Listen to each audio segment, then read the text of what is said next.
There is a difference between fighting a war and paying for one. Most people think Britain did both at the same time. It didn't. The fighting ended in 1945. The payments continued into the 21st century. While memorials were built and textbooks were printed, the British Treasury kept sending money across the Atlantic, quietly, automatically, as if the war had never truly closed its account.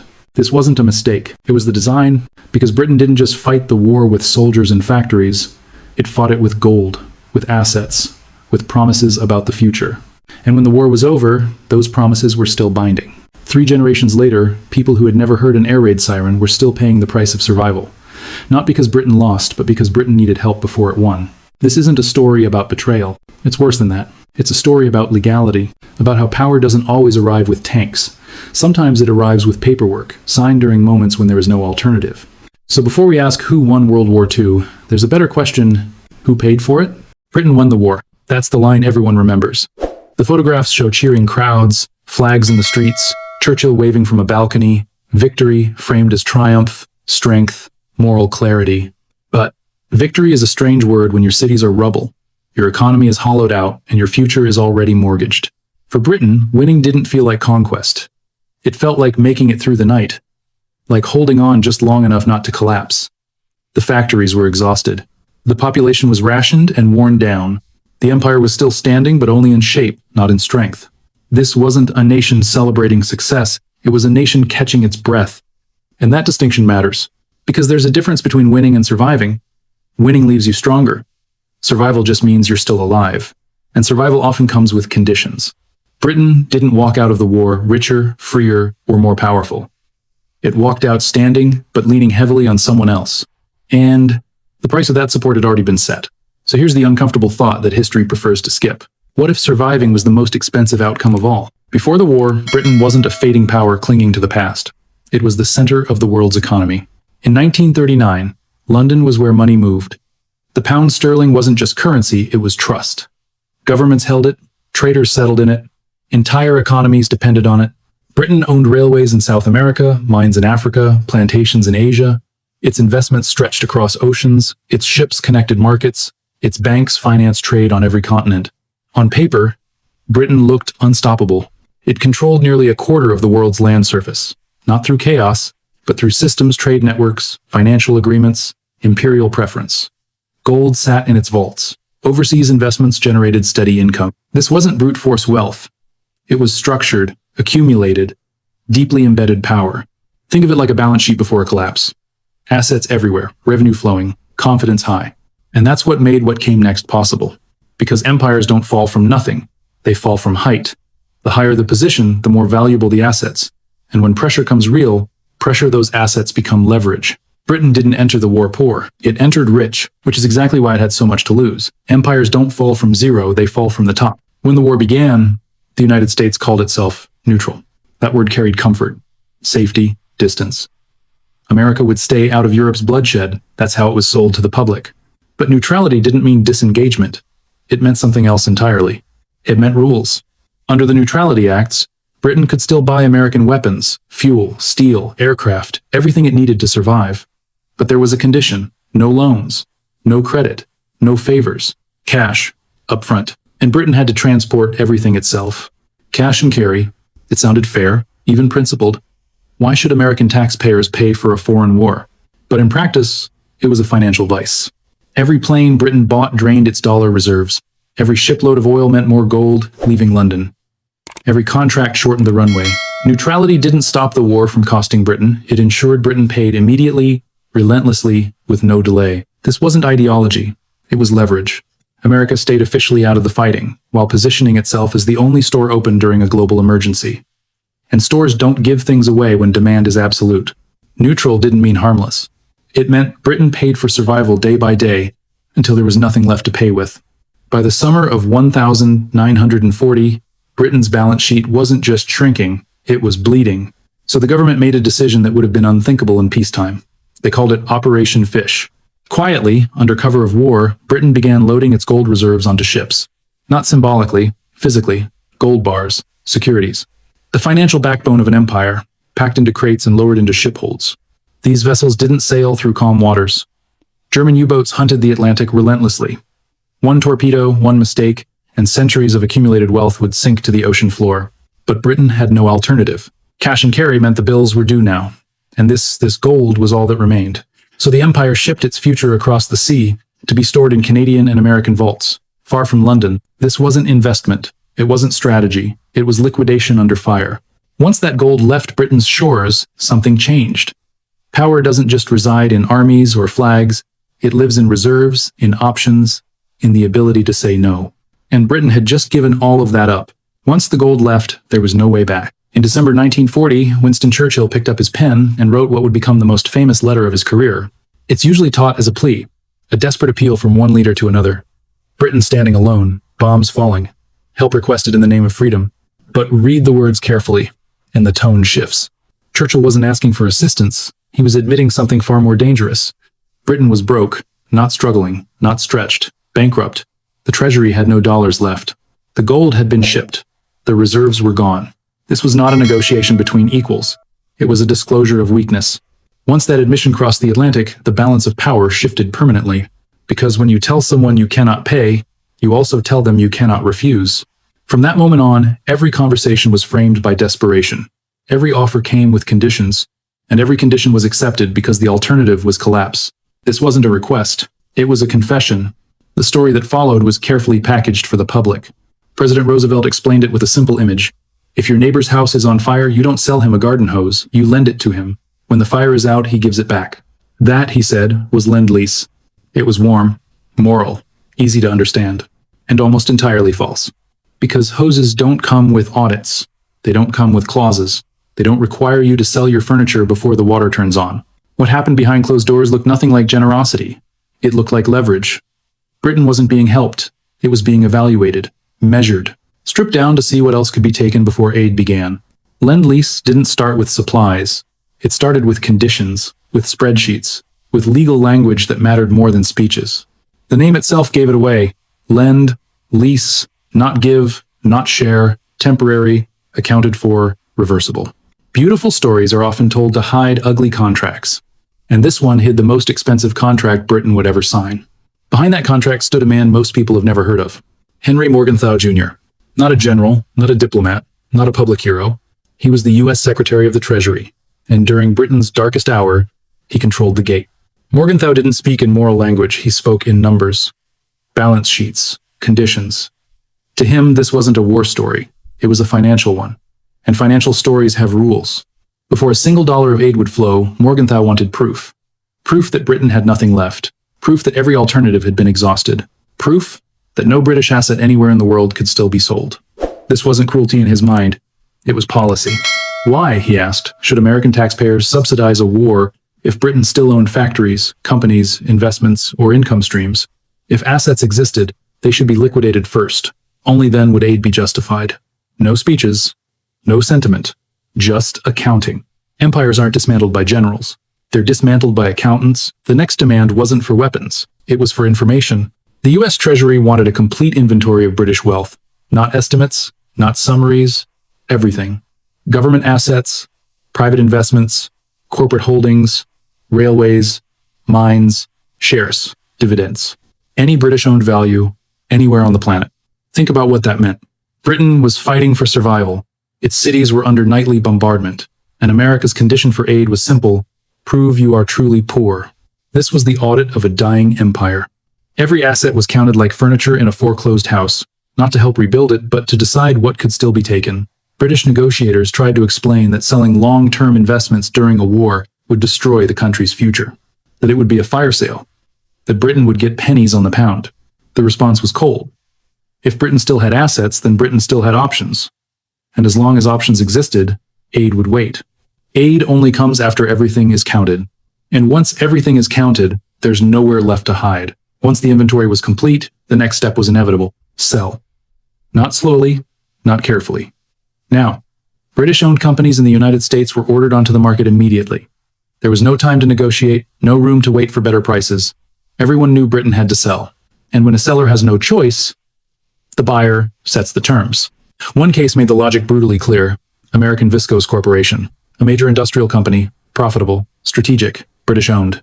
It generated steady income that flowed back to London every year. Exactly the kind of asset a country keeps during hard times. The US Treasury demanded it be sold. The British government resisted. Selling under wartime pressure would slash its value, but the message was blunt. Sell or lend. Lease dies in Congress. No sale, no aid. No aid, no survival. So Britain seized the company from its own owners under emergency powers and sold it into a market that smelled blood. Investment banks handled the deal. They knew Britain was desperate. The price reflected that. Half its real value. Gone. That sale wasn't an exception. It was the model. Stocks, bonds, securities, entire portfolios built over generations were dumped. Britain wasn't negotiating anymore.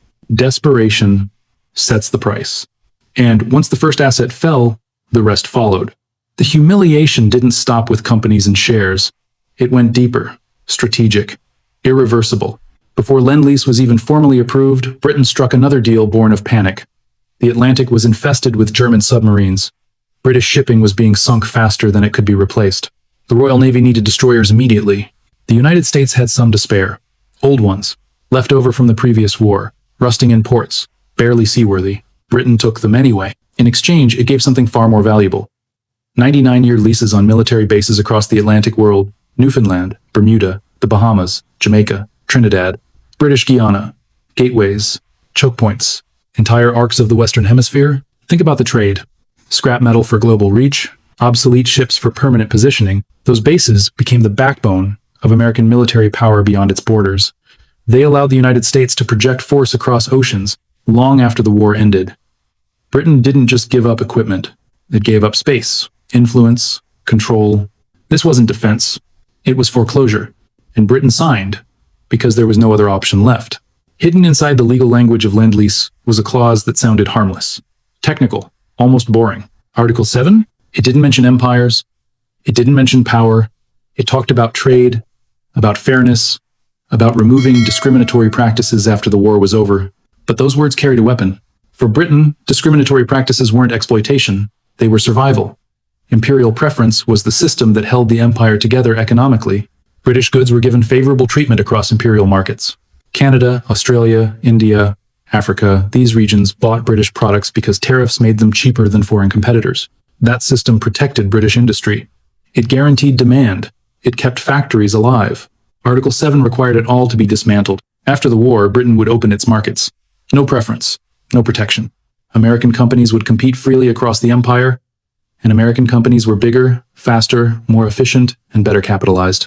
British negotiators understood exactly what this meant. They said so plainly. This clause would end the empire as an economic unit. It would hollow it out from the inside. But while they debated clauses, bombs were falling. Cities burned, ships sank, food ran low. So Britain signed. The deadliest weapon of the war wasn't a bomb. It was a paragraph. And it detonated years later. While Britain was tearing itself apart to survive, something very different was happening across the Atlantic. American factories were not being bombed. American cities were not rationed. American industry was expanding at full speed. The war didn't just mobilize the United States, it transformed it. Steel mills ran day and night. Assembly lines produced bombers, tanks, ships, then refrigerators, radios, cars. American factories supplied the battlefield and the marketplace at the same time. Britain, meanwhile, had converted almost every inch of industrial capacity to war production. Civilian exports vanished. Long-standing trade relationships were abandoned. And someone stepped into the empty space. American companies did. Markets Britain had built over decades in Latin America, Africa, Asia, were quietly captured, not with flags, with contracts. While British factories made Spitfires, American factories made Spitfires and sold consumer goods to the world Britain no longer served. This wasn't shared sacrifice. It was replacement. By the end of the war, gold that once sat in London rested in American vaults. Financial gravity shifted west. The pound weakened. The dollar hardened. War doesn't just destroy. It redistributes, and someone always grows richer during war. When the war finally ended, Britain thought the worst was over. Japan surrendered. Europe exhaled. Crowds filled the streets. Bells rang. After 6 years of total war, the moment had come to rebuild. Then the lifeline was cut. 7 days after Japan's surrender, the United States terminated Lend-Lease. Instantly. Completely. No transition. No warning period. American supply ships already at sea were ordered to turn around and go home. The flow of food stopped. The flow of fuel stopped. The flow of raw materials stopped. Britain had built its entire wartime economy around that supply chain. Factories were not ready for civilian production. Farms could not feed the population alone. Half the nation's food had been imported and paid for with American credit. Now the credit was gone. What Britain faced wasn't recovery. It was starvation. Officials stared at the numbers in disbelief. Victory had lasted a week.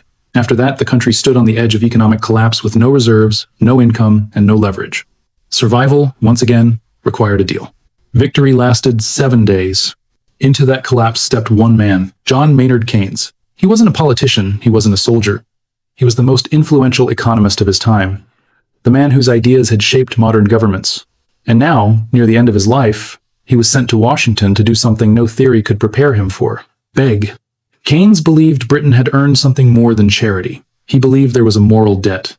Britain had fought alone while America stayed neutral. It had exhausted its empire buying time for the West. The bill, he argued, should be settled with justice. He didn't ask for a loan. He asked for a grant. $6 billion.